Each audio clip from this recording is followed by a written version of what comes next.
मदनपुर गांव में राधिका नाम की एक विधवा बहू रहती थी, जिसकी 3 छोटी छोटी बच्चियां थी।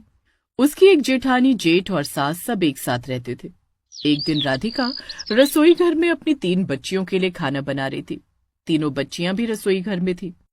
मम्मी, दादी माँ और बड़ी माँ बाजार गई हैं। बड़े पापा काम पर गए हैं। इससे पहले कि वो लोग वापस आ जाए, जल्दी से हमारे लिए खाना बना दीजिए। हम लोगों ने 2 दिन से कुछ नहीं खाया।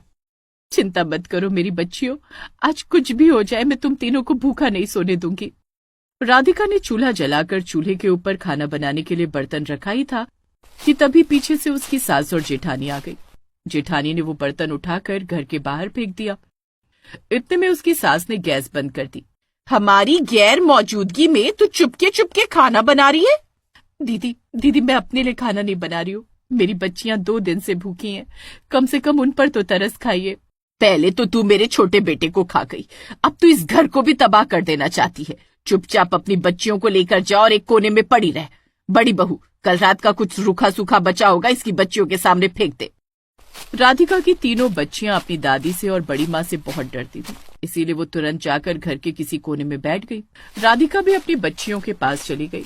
इतने में उसकी जेठानी उसके पास आई और कल रात का बासी बचा हुआ खाना उनके मुंह पर फेंक दिया।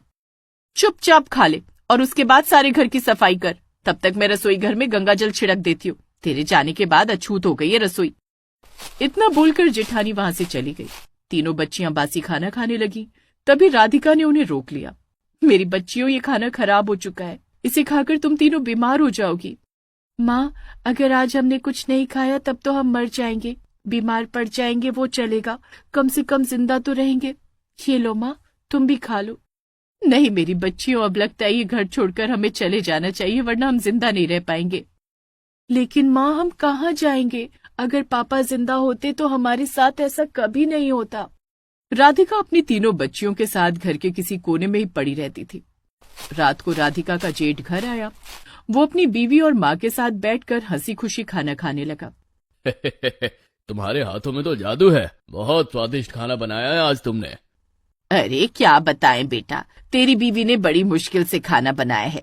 छोटी बहू पता नहीं कैसे हमारी गैर मौजूदगी में रसोई घर में घुस गई थी। रसोई घर को हमें गंगा जल से साफ करना पड़ा।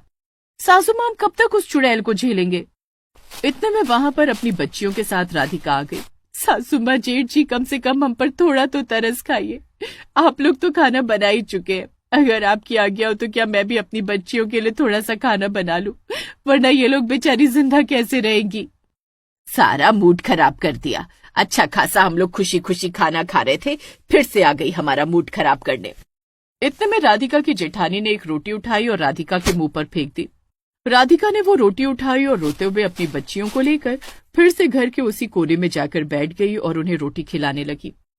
मेरी बच्चियों, ये रोटी बासी नहीं है, इसे तुम तीनों खा लो। माँ, आपने भी तो कई दिनों से खाना नहीं खाया है, आप भी थोड़ी सी रोटी खा लो। नहीं मेरी बच्ची, मेरा पेट तो मेरी सास के तानों से ही भर जाता है। तुम तीनों खा लो, कल सुबह जल्दी ही हम इस घर से भाग जाएंगे। मैं तो यहाँ पर अपने पति की यादों की वजह से रह रही थी, लेकिन अब लगता है हमारी यहाँ कोई औकात नहीं। अगली सुबह 5 बजे राधिका ने अपने बैग में अपने और अपनी बच्चियों के कपड़े रखे और घर से भाग गई। चलते चलते वो उस गांव से बाहर निकल गई और एक सड़क के किनारे अपनी साड़ियों से एक छोटा सा तंबू बनाकर रहने लगी। जैसे ही सूरज निकला वैसे ही नगर निगम के कुछ लोग आए और उसका तंबू उखाड़कर फेंक दिया। तुम भिखारियों को बिल्कुल तमीज नहीं है क्या? जहाँ देखो वहीं तंबू गाड़ कर बैठ जाते हो। यह जगह तुम्हारे बाप की है क्या? भाई साहब, हमारा इस दुनिया में कोई नहीं है और हमने तो सुना था कि ये पूरा देश हमारा है। इस देश में क्या छोटी सी जगह पर हम लोग नहीं रह सकते? इसका मतलब तो यही हुआ ये देश हमारा है ही नहीं। जितनी जगह हम लोग पैसे देकर खरीद लेते हैं, सिर्फ उतनी जगह छोड़कर बाकी कोई जमीन हमारी नहीं होती। फालतू की बातें मत कर, अपना तंबू उठा और यहाँ से निकल। मम्मी, इनसे बहस मत करो, चलो यहाँ से कहीं और चलते हैं। राधिका ने अपना बैग तंबू उठाया और बच्चियों को लेकर फिर वहां से निकल पड़ी। पैदल चलते चलते दोपहर हो गई और वो लोग एक बहुत ही सुनसान इलाके में पहुंच गए, जहाँ चारों तरफ सिर्फ जंगल ही जंगल था और कुछ नहीं। मम्मी चलो, जंगल के अंदर चलते हैं। जंगल के अंदर हमें कोई परेशान करने नहीं आएगा और अंदर हमें खाने के लिए फल भी मिल जाएंगे। सही कह रही हो बेटा, जंगल के अलावा अब हमें कहीं और कोई रुकने भी नहीं देगा। राधिका अपनी बच्चियों को लेकर जंगल के अंदर चली गई। वहां पर उसने अपना तंबू बना लिया।